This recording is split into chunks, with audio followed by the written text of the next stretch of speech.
안녕하세요. 권미란입니다. 유동성 파티가 끝나버릴까봐 투자자들은 이 정책 시그널로 눈치를 보고 있습니다. 현재 중국, 유럽, 일본은 유동성을 풀고 있지만 미국 눈치를 보고 있는 것이죠. 간밤 미국 증시 일단은 전 거래일 기준금리 인상 우려감에서 하락했던 폭을 간밤 절반 정도 만회하면서 반등을 보여줬습니다.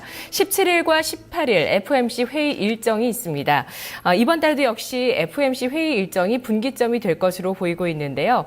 빠르면 6월, 늦어도 9월에 미국이 기준금리를 인상하기 시작할 겁니다. 과연 이번에는 또 이번 회의에서는 어떤 시그널로 투자자들에게 시장에 메시지를 던지게 될지 주목할 수밖에 없는 일정인데요. 하지만 이제는 그보다도 유럽과 중국의 유동성과 경기 모멘텀을 봐야 한다는 시각도 제기되고 있습니다.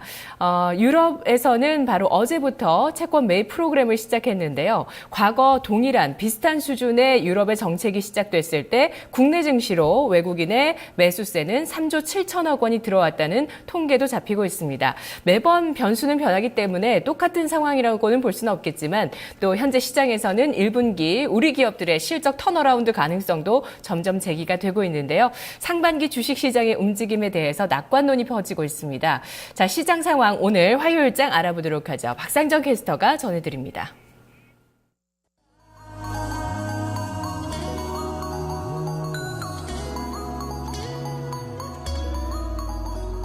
네, 특별한 상승 재료는 없었지만은 그래도 어제 상당히 좀 큰 폭으로 빠졌기 때문에 반발 매수가 들어오고 있습니다. 다시금 코스피 지수는 2000선 그리고 코스닥 지수는 630선으로 회귀하려는 그 모습을 보여주고 있는 상황인데요. 특히나 오늘 시장에서 이 수급도 관전 포인트가 있습니다. 어제 유가증권 시장 외국인이 11거래일 만에 매도로 돌아섰는데 다시 하루 만에 유가증권 시장 진입을 하고 있거든요. 현재 지수 상황부터 체크하겠습니다. 코스피 지수입니다. 오늘 장에서는 강보합권에서 움직임이 나타납니다. 어제 낙폭이 상당히 좀 깊었는데 이런 낙폭 대비로는 오늘의 상승폭 사실 만족스럽지만은 않은데요. 그래도 추가 하락이 멈췄다는 데 의미가 있지 않을까 싶습니다. 현재 지수입니다. 0.05% 제한적인 상승이고요. 1994.17포인트 지나가고 있습니다. 일봉 상황 현재 확인하고 계신데요. 어제 장대 음봉을 만들면서 5일선, 10일 이동평균선 모두 다 하회하는 모습이었죠. 오늘 장에서는 지금 5일선 부근에서의 흐름을 보여주고 있습니다. 분봉도 확인하겠습니다. 사실 장 초반의 흐름이 조금 더 좋았습니다. 갭상승으로 출발을 하면서 2000포인트 위에서의 흐름을 나타냈지만 이내 다시 좀 하락으로 돌아섰고요. 이 1990선대 후반에서 왔다 갔다 하는 흐름을 보여주고 있습니다. 이어서 수급 상황 보겠습니다. 지금 개인 쪽에서 사고 있고요. 그리고 외국인 쪽에서도 이 영을 기준으로 해서 매수 구간대에 놓여 있습니다. 개인의 매수 강도가 훨씬 더 강한데요. 현재 개인은 꾸준히 사들이면서 517억 원의 매수 우위 보여주고 있고요. 외국인 쪽에서는 150억 원 정도 사들이고 있습니다. 외국인 사고 있기는 한데 뭔가 좀 불완전한 컴백이다라는 느낌이 드는 대목이죠. 지금 이 빨간 라인이 좀 각도를 만들면서 계속해서 매수폭을 늘려줬으면 하는 바람 가져보는데 마음처럼 외국인이 움직이지는 않습니다. 기관 쪽에서는 657억 원 정도의 매도 물량 계속해서 쌓아가고 있는 모습이고요. 이어서 업종 보겠습니다. 오늘 상승과 하락 업종 엇갈리고 있습니다. 오늘 시세가 좋은 업종부터 확인해 보시면은요. 의약종 흐름 좋습니다. 1%대 상승하는 양상 나타내고 있고요.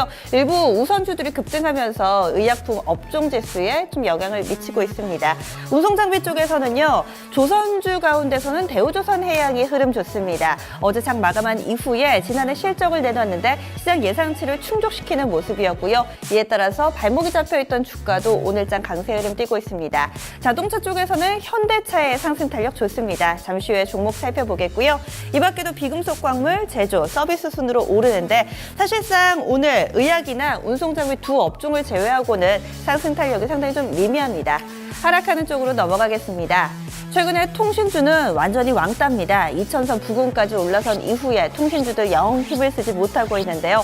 오늘도 통신 3인방 모두 다 밀려납니다. 업종지수 1.64%의 하락이고요. 건설은 최근에 등락이 상당히 좀 강하게 나타납니다. 오늘은 아래쪽으로 방향 잡았는데요. 1%대 조정입니다. 운수창고 증권 유통순으로 0.5% 안팎의 고른 하락 흐름 나타나고 있습니다. 종목 보겠습니다. 오늘 유가증권 시장에서는 완성차 현대차, 자동차 부품 이렇게 자동차와 관련된 섹터가 상당히 흐름이 좋은데요. 우선은 현대차 3인방입니다. 현대차 3인방 중에서도 현대차의 탄력이 가장 두드러집니다. 기아차나 현대모비스는 빨간불은 켜지만 탄력은 좀 미미하죠. 광부합 정도 수준인데 이 현대차가 단연 돋보이는 흐름 나타내고 있습니다. 현재 2% 정도의 상승 흐름 띄고 있는데요. 사실 아직 특별한 뉴스는 좀 나오지 않고 있습니다. 국내에서 일부 수입차들의 연비 규제와 관련된 잡음이 좀 나오기는 했지만 이것이 밀접하게 이 현대차 주가와 좀 관계가 있어 보이지는 않는데요. 좀 더 나오는 뉴스들 체크해 보셔야겠고요. 아래쪽에 서현부터는 자동차 부품주들입니다. 물론 탄력에 있어서는 차이가 좀 나기는 하지만 모두 다 빨간불 켜고 있고요. 서현이라는 종목이 현재 11% 가까이 오릅니다. 이 종목은요, 자동차 내장재 그리고 전장재 만드는 업체거든요. 탄력 좋고요. 이어서 한일 이화입니다. 오늘장 상한가를 기록하는 모습이네요. 그리고 트루이는 자동차 센서 관련된 종목입니다. 8% 급등이고요. 나머지 종목들 1에서 4%대 시세 내고 있습니다. 이 밖에도 화학주 내에서 NCC 관련된 업체들은 최근에 연일 강세 흐름 이어갑니다. 대표적으로 대한유화, 증권가의 시각 살펴보겠습니다. 스튜디오로 가보시죠. 네, 대한유화가 최근에 상당히 가파르게 상승하고 있는데요. 과연 추가적인 상승 여력이 있을까요? 일단 기업 내부에 큰 변화가 나타나고 있기는 합니다. 증권가의 시각들 살펴보도록 하겠습니다. 메리츠 종금증권의 오늘 분석입니다. 물 만난 고기라는 제목의 투자 의견은 스트롱 바이고요. 강력 매수, 목표 주가 15만 원으로 상향 조정했습니다. 포인트 보시죠. PE와 PP, 이 본업의 수익성 확대가 본격화되고 있고 2호와 2지의 상업적인 가동이 시작됩니다. 포트폴리오가 다변화되는데요. 아시아 NCC 경쟁력 회복에 최대 수혜를 입을 것으로 보이고 있습니다. 이 약자가 영어로 나오니까 참 어려우시죠? 제가 풀어서 설명해 드리겠습니다. 먼저 NCC부터 보겠습니다. 나프타 크래킹 센터인데요. 납사 설비입니다. 이 납사를 분해해서 석유화학의 기초 원료들로 만들어내는 생산 설비인데요. 아시아 역내 NCC 증설이 부재하게 되면서 폴리에틸렌, PE와 폴리프로필렌, PP의 공급이 심하게 타이트해질 것으로 전망되고 있습니다. 계절적인 성수기로 진입하면서 저가 원재료가 투입되는 3월 이후 수익성 확대가 본격화될 것으로 보이고 있는데요. 2월 이후에 산화 에틸렌 2호, 에틸렌 글리콜 2지 설비의 신규 가동이 시작되면서 포트폴리오가 다변화되고 있습니다. 아시아 NCC 경쟁력 회복의 최대 수혜가 기대되고 있는 가운데 강력 매수를 권했고 이를 고려해서 올해 예상 BPS에 PBR 1.1배를 적용해 목표 주가를 상향 조정했습니다. 다음은 또 오늘 나온 유진투자증권의 분석 보겠습니다. 투자 의견 역시 매수고요. 목표 주가 상향 조정했습니다. 13만 원 선, 미국 13만 원 선을 제시했습니다. 포인트 보겠습니다. 10년 만에 귀환한 에틸렌 사이클이라면서 당시의 밸류에이션을 적용해도 타당하다는 입장을 얘기하고 있습니다. 올해 2, 3분기에 실적 개선 강도가 더욱 강화될 것으로 보고 있는데요. 현재 시황 사이클이 2006년과 2007년 이후 약 10년 만에 귀환하는 에틸렌 사이클이라고 판단했습니다. 그림 보시죠. 자, 이 사이클이 2016년까지 호황으로 지속될 것으로 전망하고 있는데요. 이에 따라 올해 예상 영업이익은 934억 원, 2006년에서 2007년 평균 영업이익 880억 원을 웃돌 것으로 전망했습니다. 다음 그림 보시죠. 에틸렌 마진이 절정을 보였던 2007년 평균 PBR 0.9배, 최고 PBR 1.4배였습니다. 이에 따라서 목표 PBR을 0.9배로 설정하는 것은 무리가 없을 것이라면서 목표 주가를 13만 원 선으로 상향 조정했는데요. 또한 2007년과는 달리 화섬 원료까지 제품 포트폴리오를 다각화했기 때문에 밸류에이션 재평가가 기대된다고 밝혔습니다. 유사한 제품 구조를 가진 롯데케미칼이 현재 PBR 1배 수준인데 대한유화는 현재 0.7배 수준으로 저평가됐다고 하네요. 특히 올해 2, 3분기 시황이 정상화되면서 실적 개선폭 클 것으로 보이고 있습니다.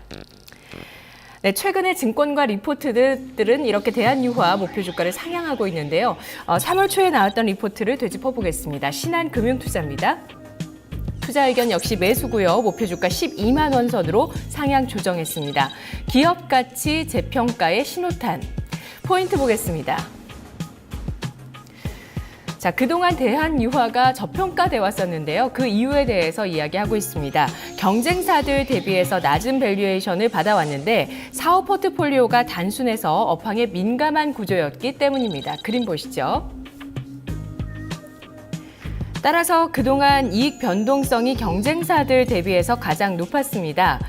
하지만 이제 구조적인 할인 요소가 해소되면서 밸류에이션 재평가가 시작되고 있다고 판단하고 있습니다. 다음 그림 보시죠.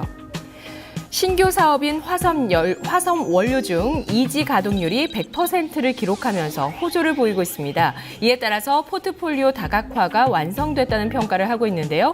구조적인 체질이 개선되면서 실적 안정성이 개선될 것이라며 목표 PBR을 0.85배로 설정해서 목표 주가를 올려잡았습니다. 여전히 아시아 역내 NCC 업체 중 가장 저렴한 수준이라고 코멘트하고 있습니다. 네, 현재 대한유화의 주가는 10만 7천 원 선, 오늘장 6%의 강세를 띠고 있고 최근 수급 주체들의 러브콜을 받고 있는데요. 어디까지 주가가 갈지 함께 지켜보시죠. 다음 시장 특징 알아보겠습니다. 네, 이어서 코스닥으로 넘어가겠습니다. 코스닥 지수 장 초반에는 빨간불을 켜고 있다가 다시금 파란불로 전환됐는데요. 보합권 내에서 오락가락하고 있습니다. 이 630선 이제는 다소 좀 저항에 부딪히는 모습인데요. 현재 지수부터 챙겨보겠습니다. 지수 흐름입니다. 어제 닷새 만에 좀 비교적 깊은 조정을 받았는데요. 오늘 현재도 이 조정 흐름이 이어지고 있습니다. 추가적인 낙폭이라기보다는 옆으로 횡보하는 흐름을 보여주고 있다라는 판단인데요. 0.17%의 하락이고요. 628.17포인트 지나갑니다. 보시면은요, 이 분홍색 라인 5일 이동평균선은 올해 들어서 꾸준히 좀 이어졌는데 어제장에서 이 부분 이탈을 했고요. 현재도 약간은 좀 밑돌고 있습니다. 630선에 5일 이동평균선 놓여 있는데 이 부분 회복할 수 있을지 챙겨보셔야겠고요. 분봉도 보겠습니다. 갭상승으로 역시나 출발을 했었고요. 그리고 이내 하락으로 전환이 됐습니다. 하락 전환한 이후에는 추가적인 낙폭은 좀 제한적인 상황으로 620선대 후반에서 계속 자리를 잡고 있었는데 현재 구간대 다시 한번 하락폭을 키웁니다. 장중 저점 부근에 놓여있는 모습이고요. 이어서 수급도 보겠습니다. 유가증권 시장과 수급 포지션 동일하게 구축이 돼 있습니다.